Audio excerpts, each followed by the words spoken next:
Hi, my name is Heddi Craft, and I'm from Santa Cruz, California in the United States. And this is the session on writing goals for your homeschooling. So we're going to go ahead and get started. We have started the recording. The first thing that we're going to do is just to get an idea of where everyone is. I'm going to, thank you, Debbie. We have whiteboard permissions on for you. If you look, there should be a little panel to the left usually, and one of the icons on it is a little sunburst or star. If you click on that, you can use any of those icons, and then if you just click somewhere on the map where you're located, it will put a little dot where you're at. And if you'd like, you can also post in the chat your exact location if you want to let us know where you're from.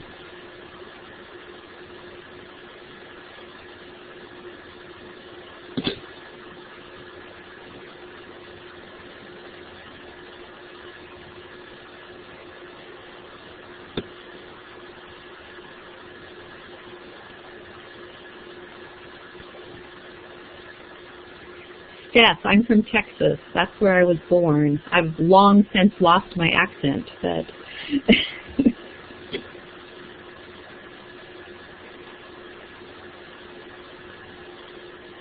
oh, and Mary, Boulder Creek, you're practically my next door neighbor.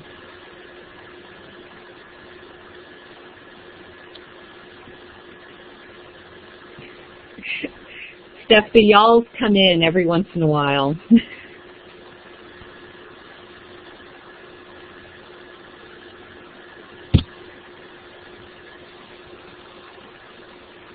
Okay, if you're just coming in, we are using the little starburst icon to make a note of where we're located at.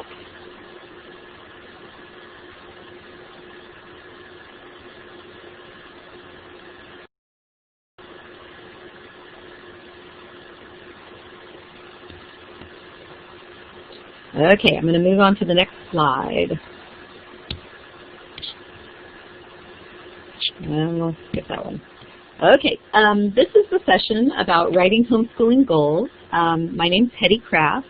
I have been a homeschooling parent for the last 8 years, so this will be our 9th year of homeschooling. I have a 12-year-old son and a 10-year-old daughter and a 7-year-old daughter, so we've been doing this for a while. My background is that I used to be a classroom teacher and have still done some part-time teaching, and I also do some work with K-12 school districts on curriculum consulting. I am not an unschooler. I'd probably consider myself an eclectic homeschooler. So we do some more structured things, we do some child-led things, and we just kind of mix it up as the kids have different needs and as their ages change. So if you want to contact me after this presentation, my email address is on the slide, and I would be more than happy to hear from you if you have any questions or anything after this presentation is over. Before we begin, this is going to be kind of an interactive presentation, and I'd like you to respond to one or more of the following in the chat. When I work with people on writing homeschooling goals, one of the first things that I ask people to do is just take a few minutes to reflect on where you're at right now in your homeschooling. Whether you're a first-time homeschooler or a more experienced homeschooler, these are some questions that I like people to think about. Things like, why are you starting to homeschool in the first place? Was there something different or special about the experience that you were looking forward to? Is there a particular philosophy that you try to incorporate into your homeschooling? Do you have particular beliefs about children and about life that you're really trying to be conscious of as you're homeschooling? Also a little bit about what your child's homeschool or learning style is like. Are they very physical? Did she love to read? Is he fascinated by numbers? Do they like to pick things apart? Do they like to see the big details first? Those kinds of things. I also suggest people think about what kind of structure your family is accustomed to. families really vary on whether they have really regular schedules every day. Do you get up and go to sleep at the same time?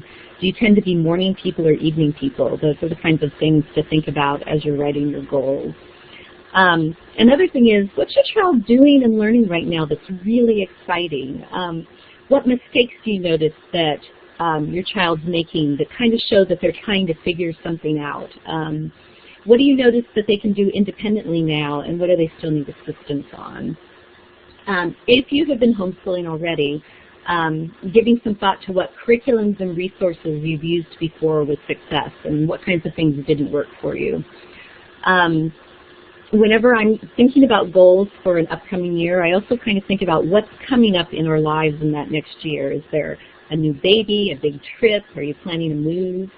And finally, what does your child think? What are they interested in? What have they told you that they want to learn more about? So if everybody in the chat could just share even a response to one of those questions, just thinking about some of these ideas of kind of the big picture of where you're at in your homeschooling right now.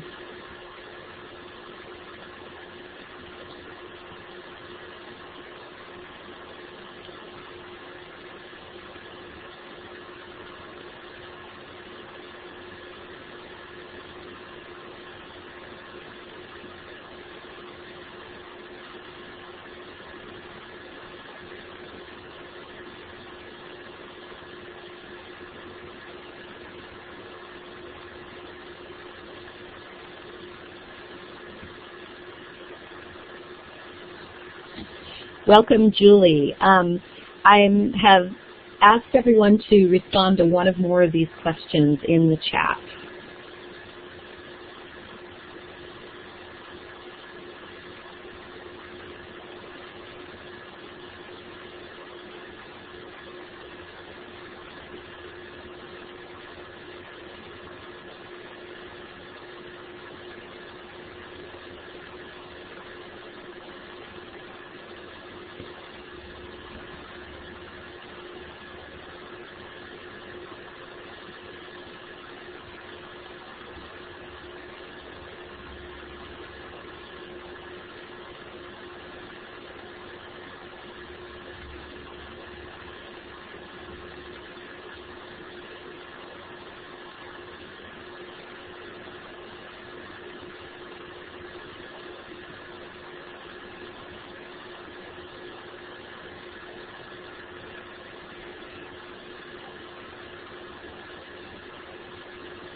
These are some great comments, everyone. I hope that as you're finished typing, look up the chat and see what the other participants are saying. So these are all the kinds of things that we can help incorporate into your goals.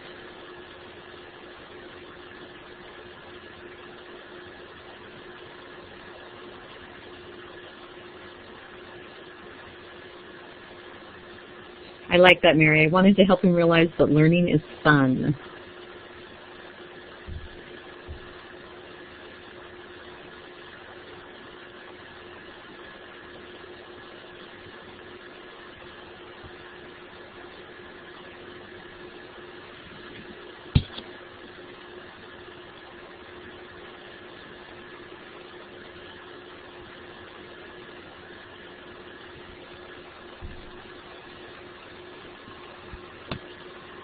I have a computer-loving son myself, Lori. He's super into Minecraft. That's one of his big computer things right now.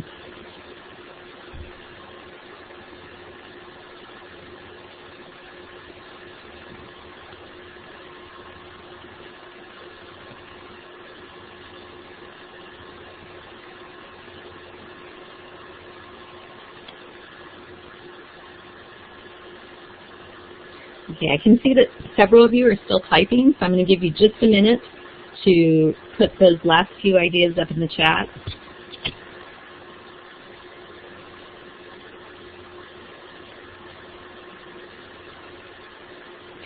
Debbie, I didn't get to do the Minecraft session today.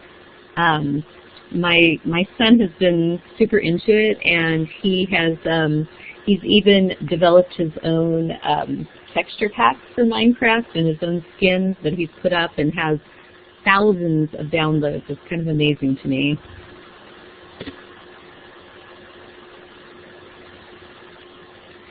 Nancy, I know what you mean about seeing the purpose of homeschooling changing over time. My son will be an 8th grader this year and a 9th grader next year, and I'm starting to think more about that idea of how he's going to be engaging in being an adult.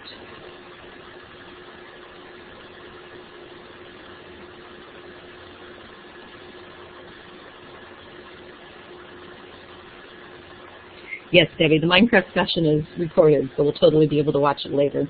Okay, I'm going to move on to the next slide. These are some really good things to think about. Okay, here's what I think about of goals. What are goals? First of all, I often feel like that goals are short-term. I usually make goals for a school year at a time, but they can be shorter if that makes sense for your family.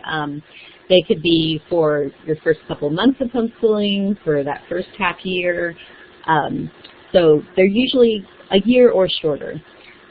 Whenever I'm working on writing goals for my children's homeschooling for the year, I always write them from the child's perspective. So I write them about what kinds of thinking skills I think that my child will be doing during that time, not so much about what I'll be doing. I try to use strong verbs, and I'm going to show you some examples of those in just a few minutes.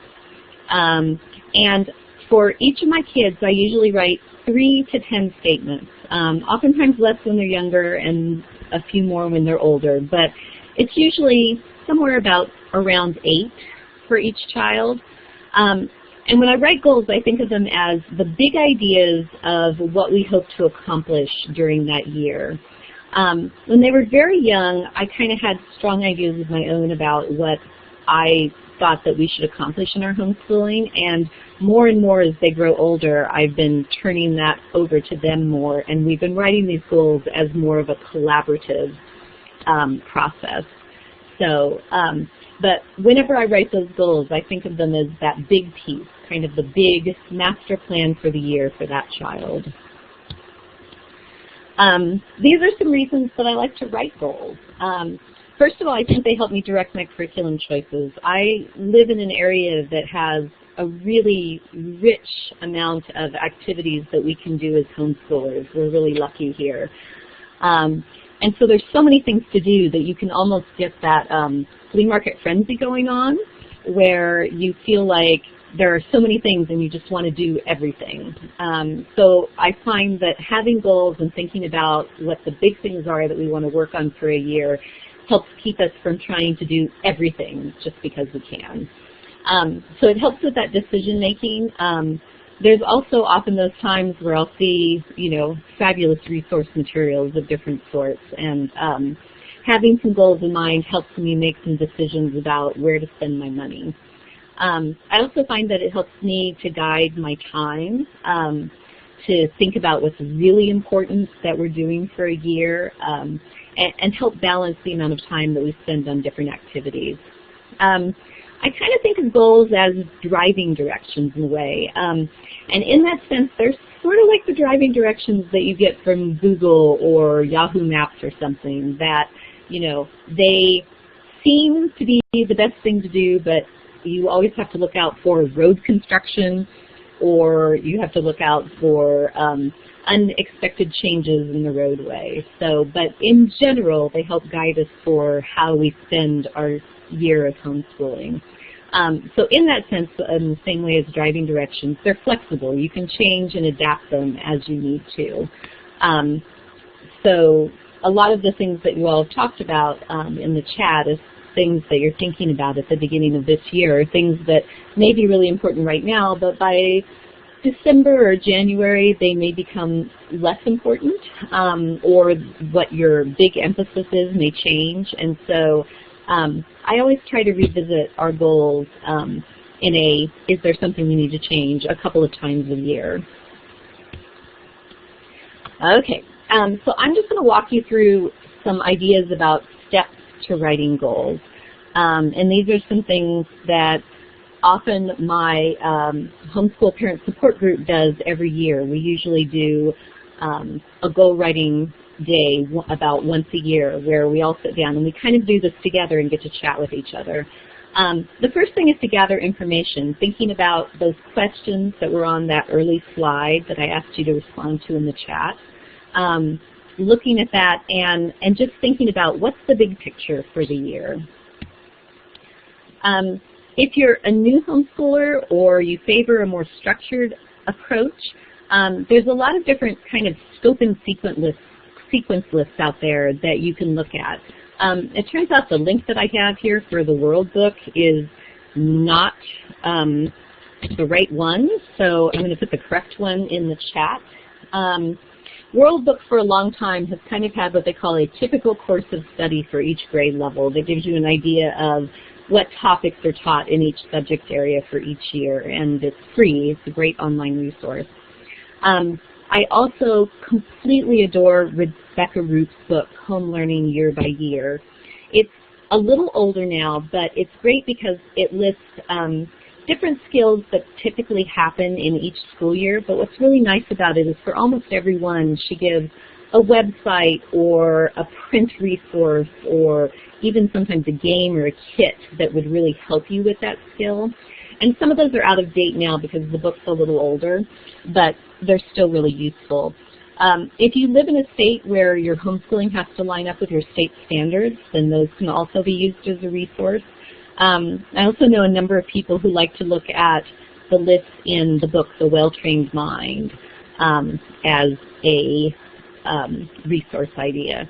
And as you look at these resources, you know, mainly what they're doing is they're giving you an idea of what skills usually come before and after each other.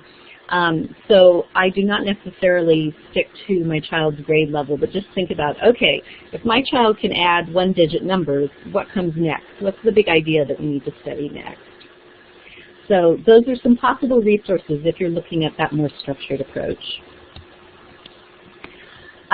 When I'm writing a goal, I try to begin each goal with a verb, the thinking process that's taking place in my child's head.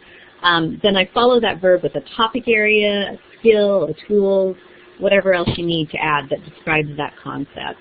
And I'm going to talk a little bit more about verbs in just a minute.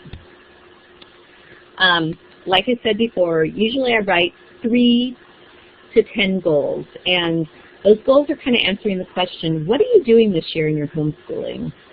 So just to give you an idea of what this looks like, I have some examples for you. These are some that have come from me, some that have come from people in my homeschool group, just to give you an idea of what they might look like. The first one is one that I usually have for my children every single year. Cooperate with other children to complete creative and practical tasks and solve problems. So the big verb here is cooperate.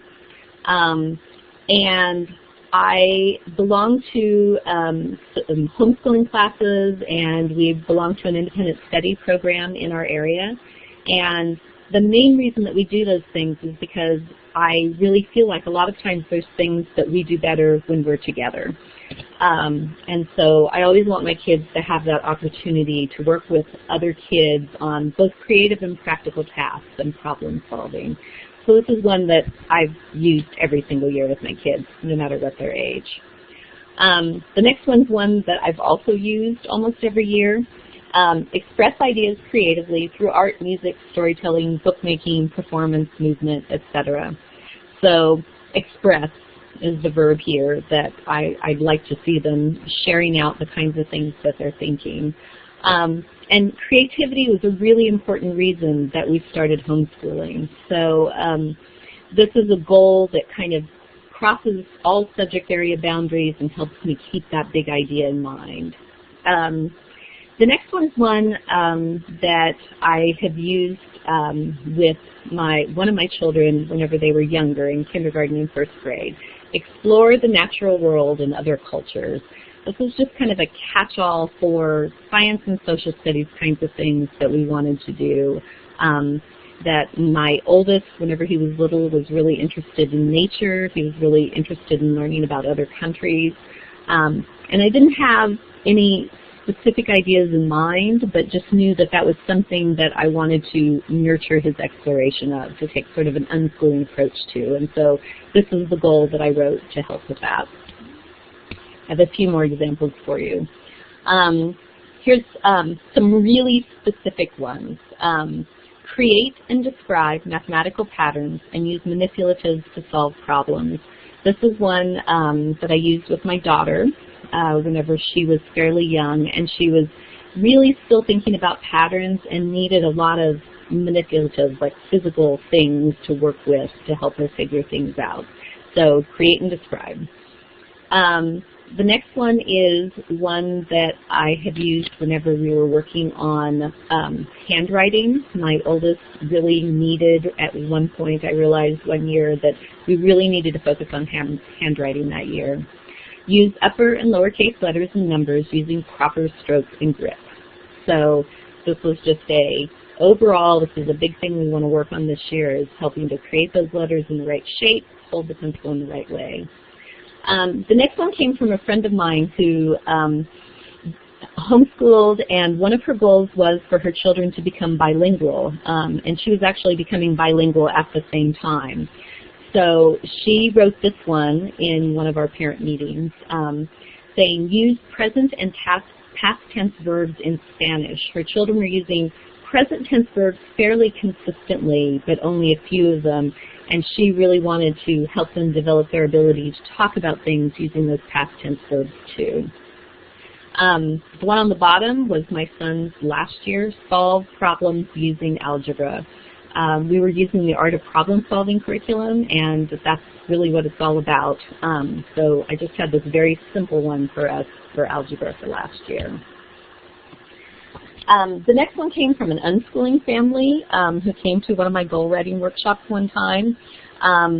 She and her children and her husband all wanted to participate in a local triathlon event in the summer. And so their goal was to participate in that event, and all through that school year they spent time running, swimming, biking. They made that a really important part of their life that year, and I thought that was a really neat one. The next one also came from another family. This was from a mom who felt like her daughter was really stuck in writing in just fantasy stories and not wanting to write anything else. So she wrote this one thinking that in that course of that school year that she wanted to help encourage her child to write in a variety of genres. And by published selected pieces, she meant to make their final copy, to share with homeschool group or to share with relatives online, things like that. The next one came from a family where they wanted to turn over more of the piano practice responsibilities to their child during that year. So practice piano regularly using a timer. The timer was to see if they completed the practice in the right amount of time, and participate in recitals. So piano was a really big part of their homeschooling curriculum that year, but they also wanted their child to be able to use, to kind of start to take more responsibility for that practice time. The last one on this page, conduct experiments in earth science and compare the results to her reading. This was one that a parent wrote where she felt like her daughter wasn't making the connections between the experiments that they were setting up and doing and what they were reading about that subject area. So she wanted to make her focus that year more on making a tighter connection between those two things. So those are some examples of some goals that people have written for their children, and some that I've done over the years that I've done this workshop. So now I want to talk a little bit about verbs, and then I'm going to ask you to do a little bit of practicing right now during this session. If any of you are familiar with Bloom's taxonomy, do you want to just say a little yes in the chat for me?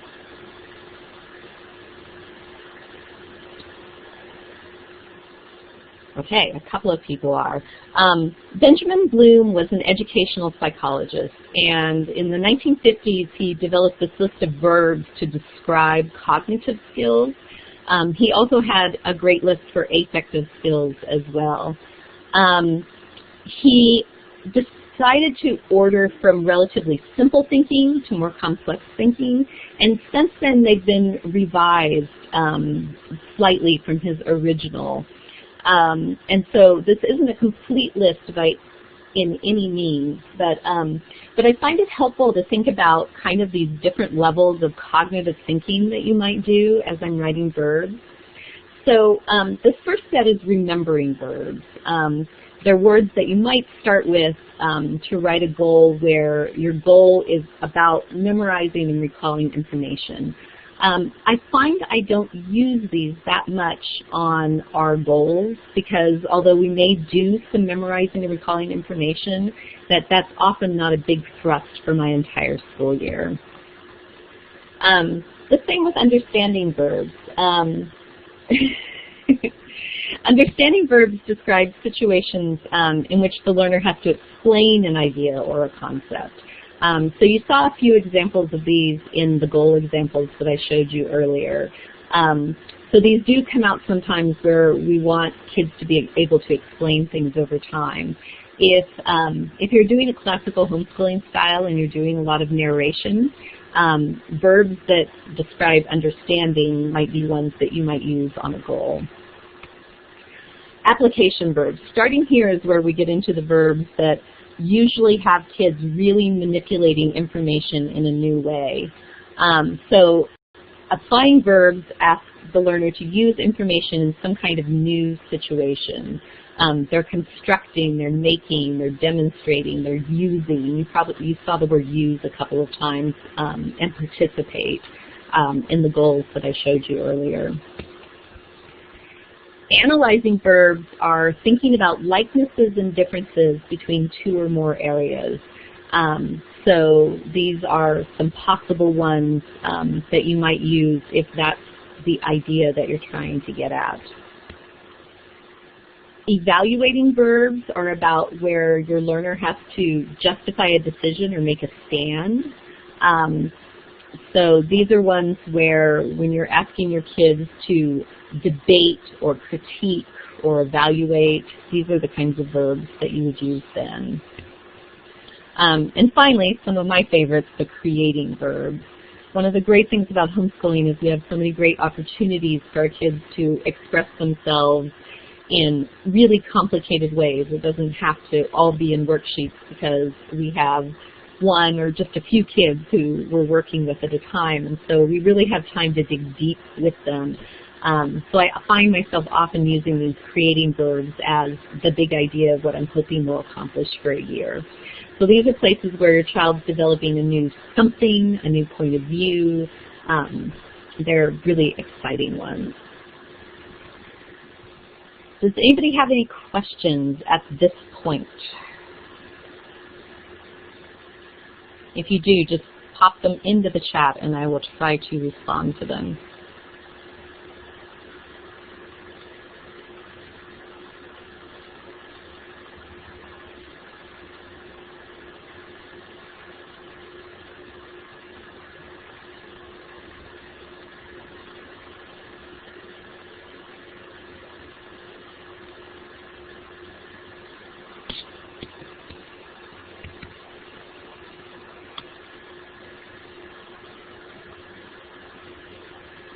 Okay.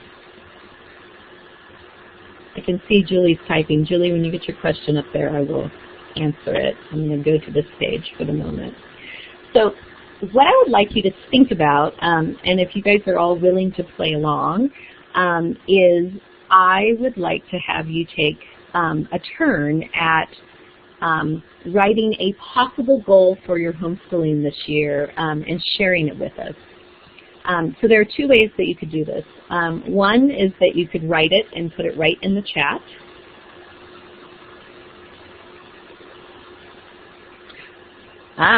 Okay, Julie says she thinks of understanding as equaling act upon. So she kind of mixes those two up. I see what you mean about understanding. I often feel you have to have that understanding in order to do everything that comes after that. So that makes sense to me. I see what you mean. A lot of times the understanding verbs will be more purely recall. And so when you get into the using and the performance, it becomes the verbs from one of those other levels. Okay, so your turn. So there are two ways that you could do this. One is that I'm going to turn back on your access to the whiteboard. And in the little toolbar, there is a letter A. It's about the fourth one down, I think. And that will allow you to put text straight on the whiteboard.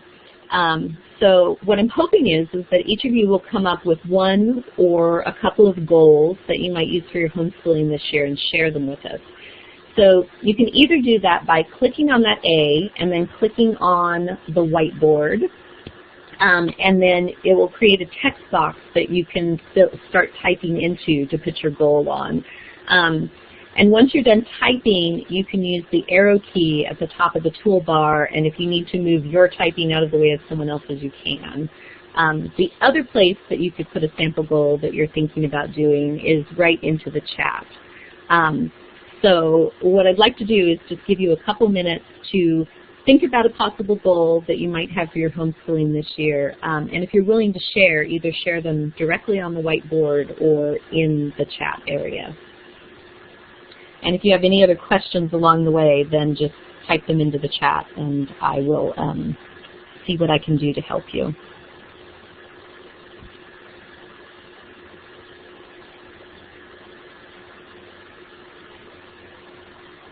So if you're listening to this as a recording afterwards, we're going to have just a tiny bit of work time here. So it may be a little quiet on the recording for just a few minutes, but then we'll talk about those goals that people have written.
We've got a couple up.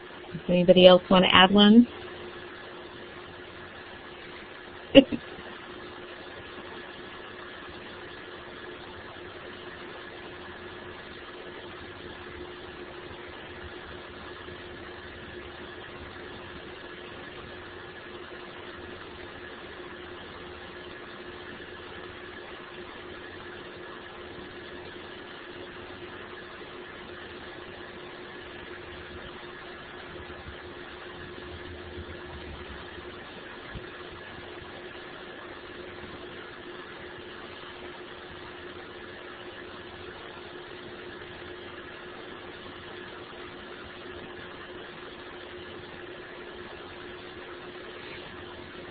Okay, I'm going to start talking about the ones that are on the board so far.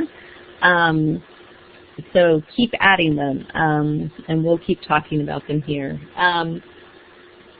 So I'll just start with the one that's nearest the top of the screen. Understand bioluminescence and its role in ecosystems. Whose was that? Just say me in the chat, and then I'll know. Thanks, Julie. So bioluminescence and its role in the ecosystem. That sounds like it would be a fairly short-term goal, but probably not one that would last you the whole year long, I'm guessing. Do you think that's right, or do you think it'll take you longer than that?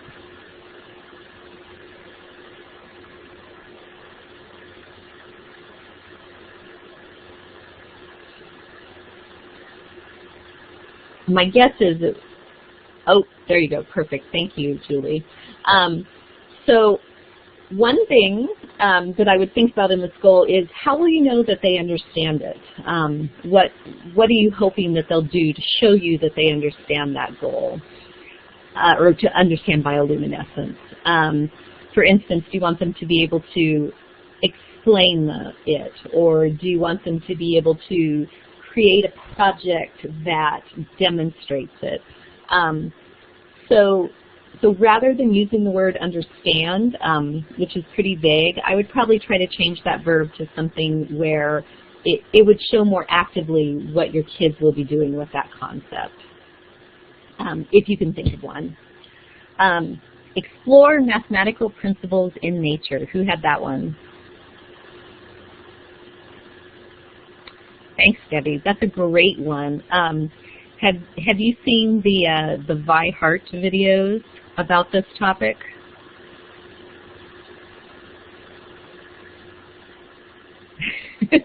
Yeah, I think she's really great. So this is one that I think you could work on for a long time without running out. Whenever I know there's a big area that I think that we might get interested in, but I'm not sure which direction we'll go, I kind of fall back on that explore verb a lot. And this is one that seems to fit that really well. The next one is make a diorama or create some other kind of art depicting a central theme of a book you have read. Who had that one?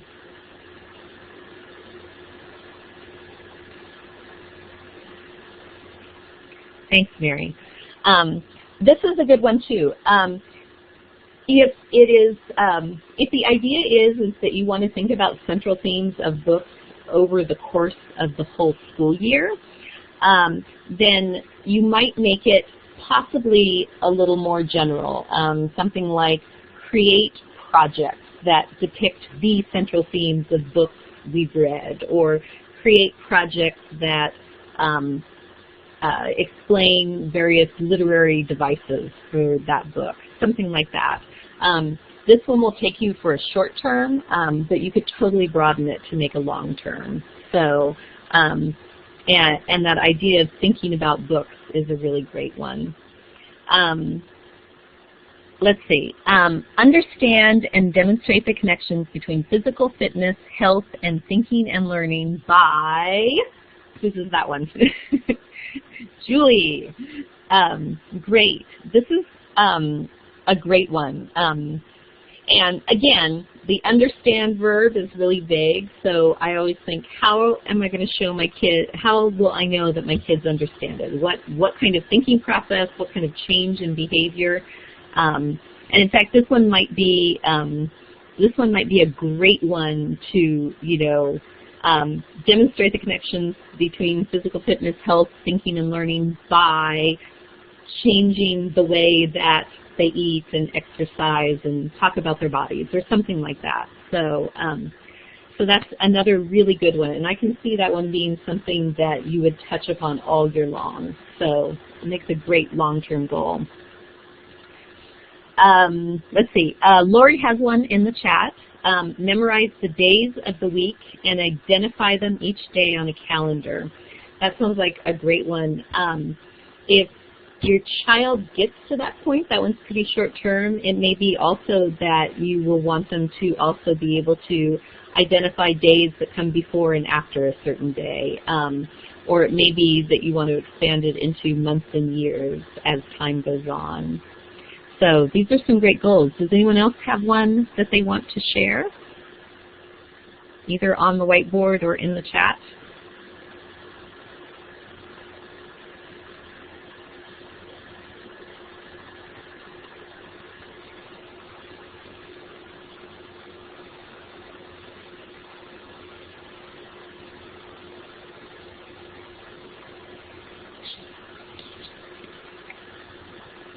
Okay, so thank you for putting it out there and sharing those with us. I really appreciate that. I can see that Julie and Lori are typing, so I will give you just a second to get that in there.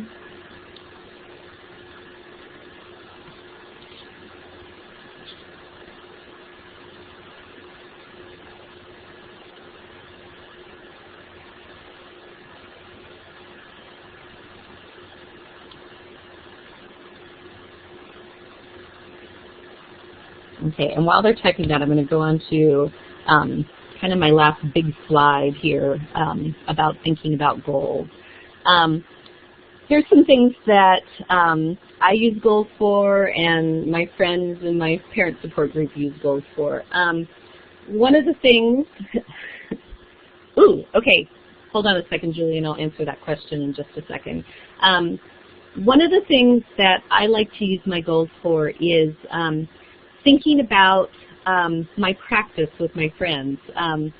I recently heard a talk where someone said, you know, it's all practice. If we were good at it, we'd stop doing it. And I certainly feel that way about homeschooling, especially as my kids grow older, that it's always a practice. This is never the final dance. So I sometimes find that writing goals with homeschooling friends and talking about the kinds of things that we're hoping to get out of our homeschooling experience with our kids has been really, really useful for me. And thinking of it in terms of goals has really helped that. As I mentioned earlier, sometimes my goals are really helpful at determining the essentials. What is the most important things that we accomplished this year?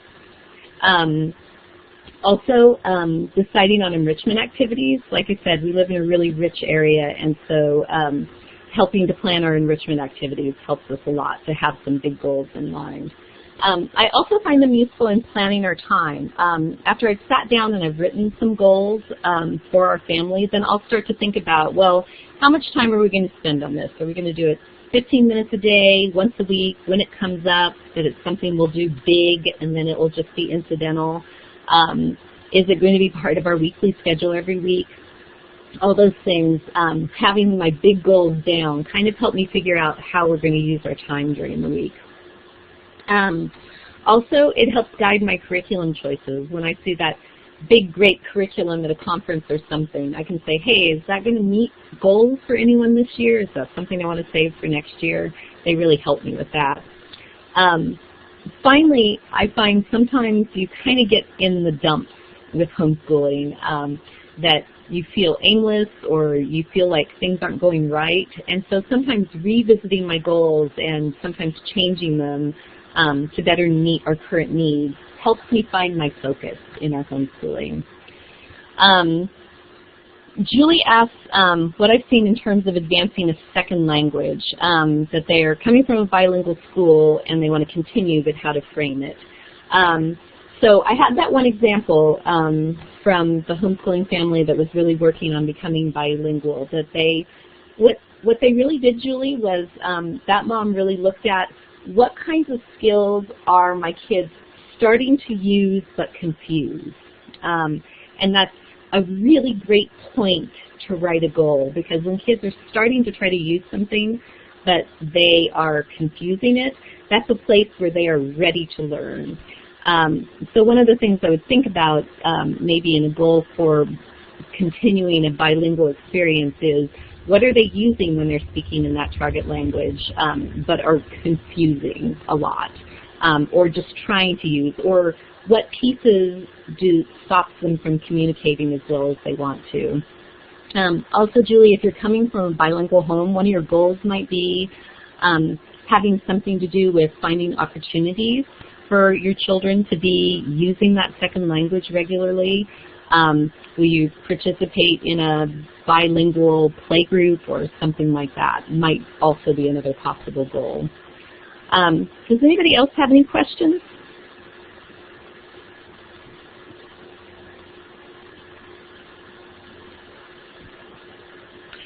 Ooh, good one, Debbie.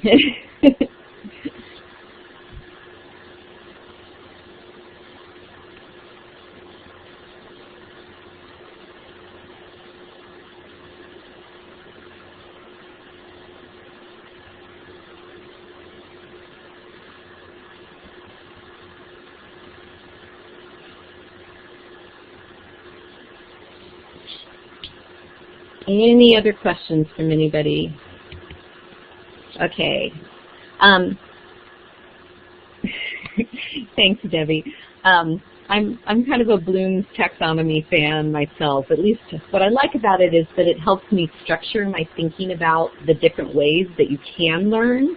And I find that really useful. There's some other taxonomies out there too besides Bloom's, but that one's probably the easiest to find resources on. Okay, I asked any questions already. This is the end of my formal presentation, so if you have any other questions or comments, you're welcome to stay. We have a few more minutes in this room. If you want to contact me, like I said, here's my email address, and I also have a blog that I write reviews for curriculum about, and also have a 5-part series on that blog that's all about, oh, thank you, Debbie, 5-part series on that blog that's all about creating a homeschool curriculum for yourself rather than buying a packaged curriculum. So some of it is this goal writing part, but there's a bunch of other pieces there. So if you're interested in that, that'd be a great place to go and check it out. So, yes, if you have any other questions, feel free to ask, and I'll stay here for a few minutes, and then around 5 o'clock we'll close out this room so the next group can get on. You're welcome, Lori.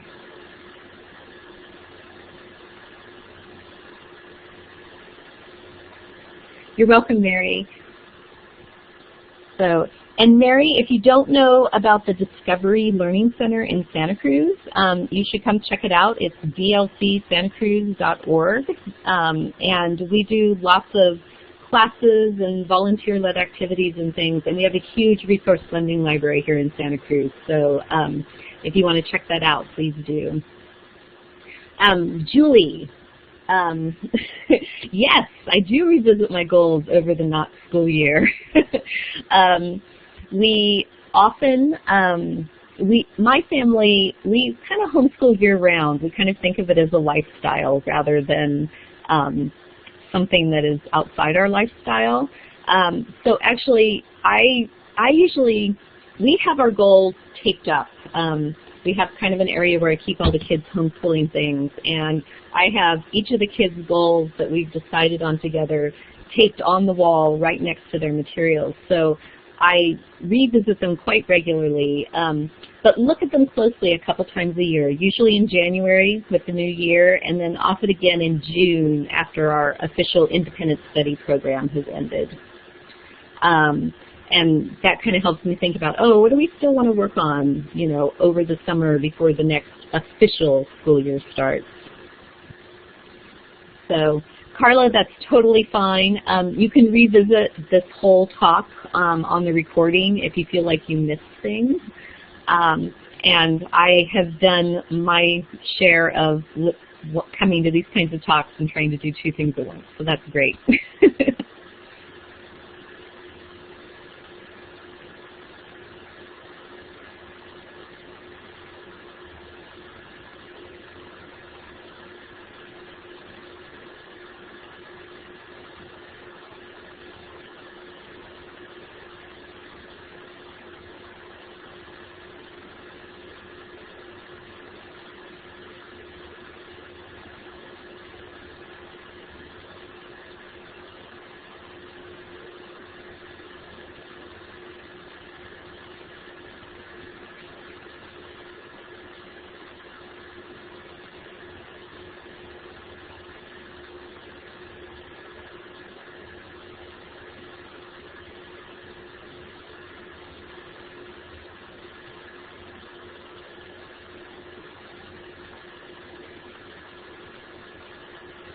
You're welcome, Julia. Thanks for coming.